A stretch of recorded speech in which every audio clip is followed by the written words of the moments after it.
Сәлем, бүгінгі рецепт творожный пирог. Дәмі деген өте керемет шығады. Мен жасаған рецептпен сіз де жасап көріңіз.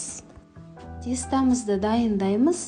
Жұмыртқа, қант, еріп тұрған сары майымызды салып, миксердің көмегімен 5 немесе 7 минут тоқтамай жақсылап араластырамыз. ұн мен қопсытқышымызды алдын ала араластырып, содан кейін барлығын қосып, жұмсақ қамыр бастырамыз.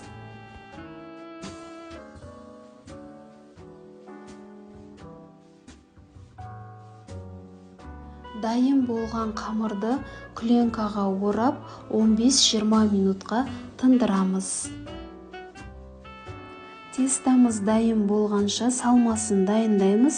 Салмасына сүзбе, жұмыртқа, қант, манная крупа, ванилин қосып, жақсылап араластырамыз.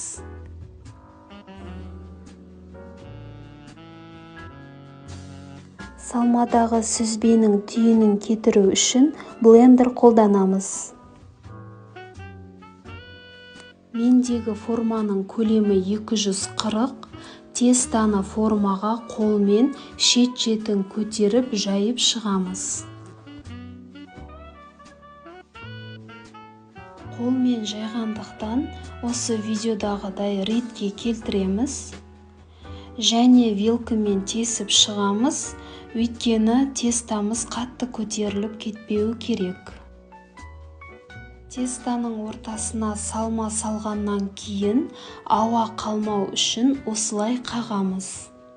Пирогтың бетіне салу міндетті емес, егер сіз қаласаңыз, кез келген жеміс, шоколад дәл осылай варенье салуға болады. Мұқият болыңыз, пісу уақыты 50-60 минут, мен 150 градуста пісірдім. Сіздің печкаңыз басқа болғандықтан, сіз 140 немесе 160 градуста пісіруіңіз мүмкін.